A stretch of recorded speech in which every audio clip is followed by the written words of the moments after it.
안녕하세요. 꿈이 있는 미래 미취학 담당 박유정입니다. 하나님 나라의 시작 지침서 강의를 진행하도록 하겠습니다. 우리가 12단원 3과에서 함께 살펴볼 하나님의 말씀은 누가복음 18장입니다.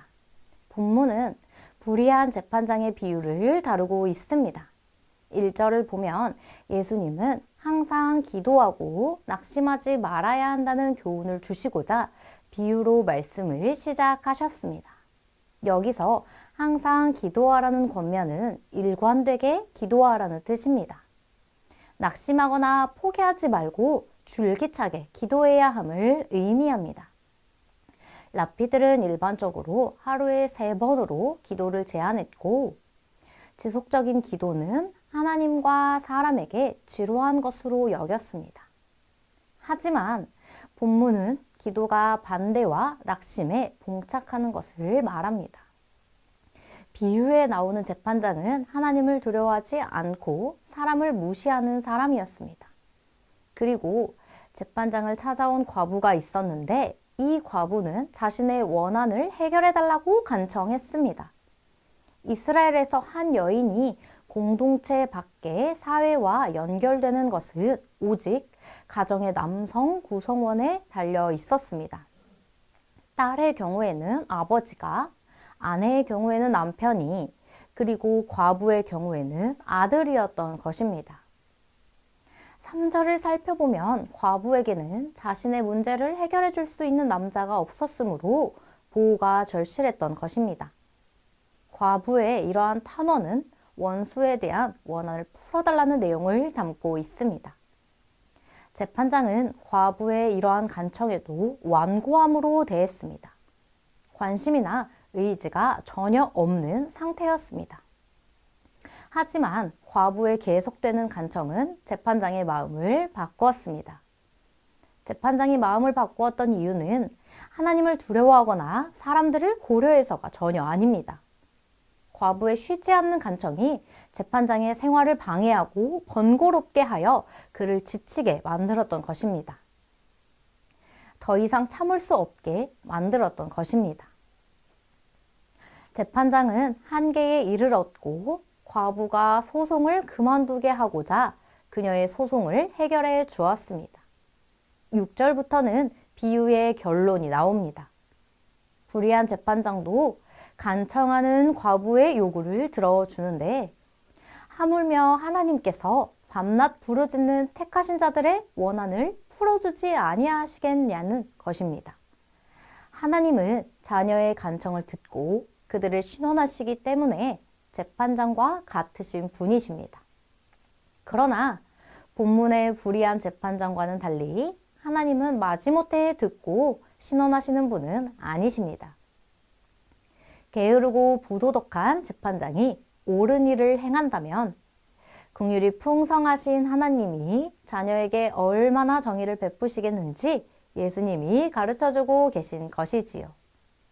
우리의 간청은 7절에 나오는 하나님이 택하신 자들의 간청이 되는 것입니다.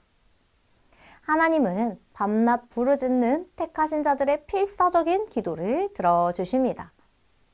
8절은 이렇게 말합니다. 내가 너희에게 이르노니 속히 그 원한을 풀어주리라. 우리는 기도하다가 낙담하지 않아야 합니다. 하나님은 기도를 듣고 계실 뿐 아니라 반드시 응답하신다는 사실을 본문을 통해 잘 다뤄주시면 되겠습니다. 그럼 3과의 제목을 함께 살펴보도록 할까요? 하나님이 내 기도를 들어주세요입니다. 읽을 말씀은 누가복음 18장 1에서 8절의 말씀입니다. 3과의 외울 말씀은 시편 102편 7절의 말씀입니다. 함께 읽어보실까요? 나의 괴로운 날에 주의 얼굴을 내게서 숨기지 마소서. 주의 귀를 내게 기울이사 내가 부르짖은 날에 속히 내게 응답하소서. 아멘. 3과의 중요한 원포인트는 내 기도를 들으시는 하나님께 믿음으로 기도해요입니다. 3과의 2가지 학습 목표를 살펴보도록 하겠습니다. 기도를 들으시는 하나님께 감사하는 것과 하나님이 응답하실 것을 믿고 매일 기도하는 것입니다. 그럼 웰컴 활동 들어가도록 하겠습니다. 이번 웰컴 질문은 매일 하나님께 기도하고 있나요? 입니다. 우리 아이들이 언제 하나님께 기도하는지 질문해 주시면 되겠습니다. 매일 기도하는 아이들은 잠에서 깨서 바로 기도하거나 아니면 잠이 들기 전에 기도하거나 식사를 하기 전에 기도한다고 대답할 수 있겠습니다. 그 외에도 갖고 싶은 것이 있을 때, 마음이 슬플 때, 그리고 몸이 아플 때도 기도하는지 질문해 주시면 되겠습니다. 충분한 대화가 이루어졌다면 하나님께서는 우리가 기쁠 때나 슬플 때나 언제나 우리의 이야기를 듣고 싶어 하신다는 사실을 알려주시면 됩니다. 그래서 우리 친구들이 날마다 기도해야 함을 언급해 주신 이후에 다음 활동으로 넘어갑니다.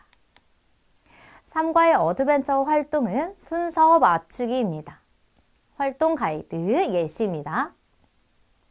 친구들, 한 여인의 3가지 그림이 있어요. 3가지 모습이 어떻게 다른지 한번 살펴볼까요? 첫 번째 그림의 여인은 어떤가요? 괴로워하고 슬퍼하고 있어요. 두 번째 그림은요. 하나님께 손을 뻗고 기뻐하고 있어요. 활짝 웃고 있네요. 세 번째 그림은 여인이 무엇을 하고 있나요? 맞아요. 간절히 두 손을 모으고 기도하고 있어요. 오늘 들은 말씀을 생각하면서 어떤 일이 제일 먼저 일어난 일인지 한번 고민해 볼까요? 맞아요. 여인에게 힘든 일이 있어서 1번 그림이 제일 먼저 일어난 일이지요. 숫자 1을 따라 써볼까요? 그리고 여인은 무엇을 했지요? 간절히 도와달라고 요구했어요. 기도하고 있는 그림에 숫자 2를 써보세요. 이렇게 기도하는 기도를 누가 들어주실까요? 맞아요. 하나님이 여인의 기도를 들어주셨어요. 기도를 들어주셔서 기뻐하고 있는 두 번째 그림에 숫자 3을 따라 써볼까요? 잘했어요. 우리도 오늘 말씀처럼 간절히 기도해야 해요. 왜냐하면 나쁜 재판장도 과부의 끈질긴 요청을 들어주었는데 더욱이 하나님께서는 자녀인 우리의 기도를 당연히 들어주신다고 했지요. 그 약속의 말씀을 기억하면서 끝까지 포기하지 않고 기도하기로 해요. 이와 같이 진행해 주시면 되겠습니다. 아직 숫자를 기록하기 어려운 친구들이 있다면 선생님의 글자를 보고 따라 쓸 수 있도록 도움을 주시면 되겠습니다. 다음 밸류 활동은 기도하는 어린이입니다. 하나님께 기도할 때 어떤 모습으로 기도해야 하는지 질문하며 활동을 시작합니다. 무릎을 꿇고 두 손을 모으고 눈을 꼭 감고 기도해야 함을 아이들이 잘 대답하였다면 그림에 기도하고 있는 두 친구의 모습이 있는데 다른 모습 3군데를 찾아서 동그라미를 하는 활동입니다. 손에 장난감을 갖고 기도하는 모습은 바른 모습이 아니에요.